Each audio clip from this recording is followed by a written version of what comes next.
Guys तो आज है फ्राइडे यानी कि 13 तारीख और आज की शुरुआत होती है हमारे दक्षु की बहुत सारे मेहनत के साथ।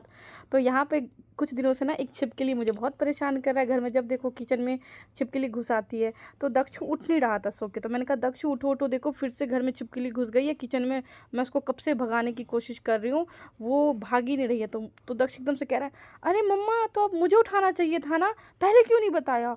और ये बोलते दक्षु फिर से उठ गया। और ये देख सकते हैं हम दोनों माँ बेटा कितना कोशिश कर रहे, कितना अपना मेहनत करे छिपकली को निकालने के लिए। और दक्ष कह रहा है, मम्मा चिमटा लाओ चिमटा। और बर्तनों के बीच में घुस गई थी छिपकली, घुस गई थी। और क्या दक्ष के अंदर क्या हिम्मत है, क्या साहस है, वहीं पे छिपकली थी। और मैं तो किचन में घुस भी नहीं रही थी, दूर से वीडियो बना रही थी। मैं बहुत डरपोक हूँ। और मैं आपको बता दूँ, स्लैब पे बैठ के मतलब मैं काम कर रही थी। मैंने कैसे कैसे किया, लंच बनाया बाद में, लेकिन छिपकली भाग गई थी वहाँ से। उसके बाद दक्ष अपना स्कूल वगैरह चला जाता है। और दक्ष का आज एग्ज़ाम था, फिर वहाँ से जब आता है तो नेक्स्ट एग्ज़ाम की मैं तैयारी करवा रही हूँ दक्ष को। फ्राइडे ये नाइट को करवा रही हूँ। और पढ़ाने के बाद हम लोग थोड़ा सा मार्केट भी गए थे फ्राइडे को। तो यहाँ पे देख सकते हैं दक्ष का मैं प्रैक्टिस करवा रही हूँ, रिवीजन करवा रही हूँ। नेक्स्ट जो उसका एग्ज़ाम है मंडे को है, वो है ईवीएस का है। तो उसी की तैयारी चल रही है। और आज के एग्ज़ाम में दक्ष ने मतलब हमेशा की तरह मैम की शिकायत कम नहीं हुई। और हमारा दक्ष आज लंच भी नहीं कर पाया क्योंकि उसको एग्ज़ाम देना था। तो आज इसका लंच भी रह गया था। तो यहाँ पे मैं दक्ष को बहुत मतलब सीरियस होकर उसको एकदम पढ़ा रही हूँ कि पढ़ो, फिर मैं मार्केट घुमाने ले जाऊँगी। तो तभी दक्ष ने मन लगा के अपना कलर्स नेम दक्ष ने याद कर लिया। और जितना आज मैं उस पर मेहनत कर रही हूँ, अगर मैं डेली की होती तो शायद दक्ष को ये सारी चीज़ें पहले से ही आती रहती। तो कहीं ना कहीं मेरी भी चूक हो गई है। बट अभी भी मतलब टाइम है कि मैं अपनी चीज़ों को ठीक करके मतलब दक्ष को पढ़ा सकूं। अपनी अपनी गलती एक्सेप्ट करना बहुत बड़ी बात होती है।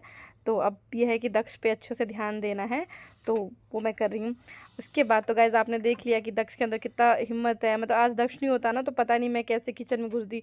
दक्ष ने इतना मेहनत किया, इतना मेहनत किया, तब जाके वो छिपकली जो है वो हमारे सिंक से बाहर निकली थी। फिर वो भाग के मेरे फ्रिज के नीचे आ गई थी। बट जैसे तैसे मैं अपना किचन में घुसी और फिर मैंने दक्ष के लिए लंच बनाया।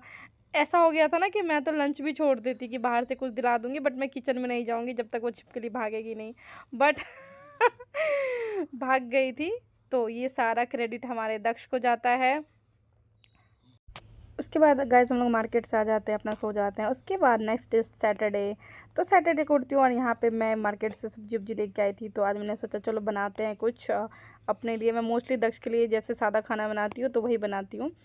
तो इधर मैं किचन में थी और दक्ष हमारा अपना खेल रहा था, देख सकते हैं। अकेले अकेले दक्ष क्या सब करता रहता है।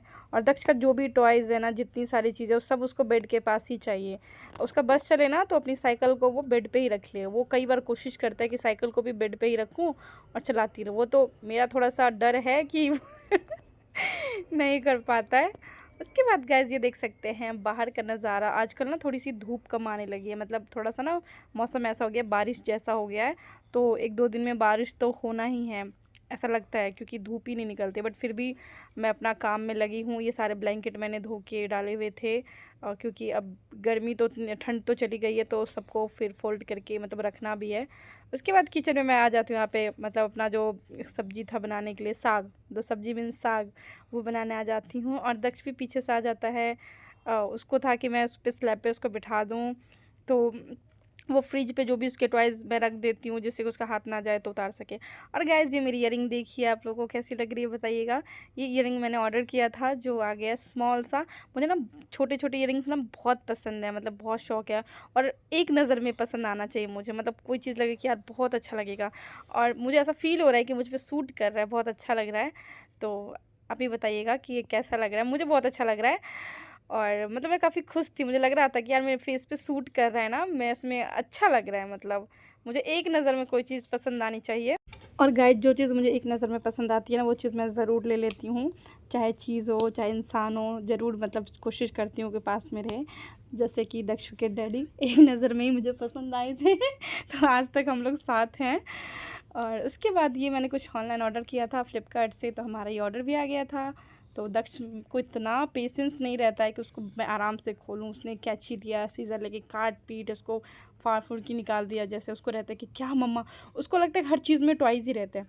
उसके बाद फिर से मैं दक्ष को पढ़ाने बिठा देती हूँ कि उसको फिर से मतलब रिवीज़न करवाना है। अभी मेरे पास 2 दिन का टाइम है। तो यहाँ पे आप देख सकते हैं दक्षु हमारा माई सेल्फ लिख रहा है। और इसी पढ़ाई के साथ दक्षु को जो मैं रिवीजन करवा रही थी, उस रिवीजन के साथ फिर मैंने ब्लॉग को कर दिया था एंड, क्योंकि उसके बाद मैं चली गई थी दक्षु को खाना वाना खिलाने के लिए। फिर हम लोग अपना टाइमली सो गए थे और दक्ष का अच्छा सा रिवीजन हो रहा है। मतलब अब ये जो मैं एफ़र्ट्स लगा रही हूँ, जो मैं मेहनत कर रही हूँ, उसका मुझे असर दिख रहा है कि मुझे थोड़ा पहले भी करना चाहिए था, बट देर आए दुरुस्त आए। तो कभी भी जीवन में देर नहीं होता है और अभी तो बिल्कुल देर नहीं हुआ है। तो बस मेरा पूरा फोकस रहता है कि अभी मैं दक्ष को थोड़ा सा एग्ज़ाम के लिए अच्छे से उसको प्रिपेयर कर पाऊँ, अच्छे से तैयारी करवाऊँ, जिससे कि लिख ले। और दक्ष भी मुझे बहुत सरप्राइज़ देता है। मतलब उसने माई सेल्फ में, मुझे नहीं लगता था दक्ष इतना बड़ा बड़ा लिख पाएगा, बट उसने लिख लिया, तो ये उसकी अच्छी बात है।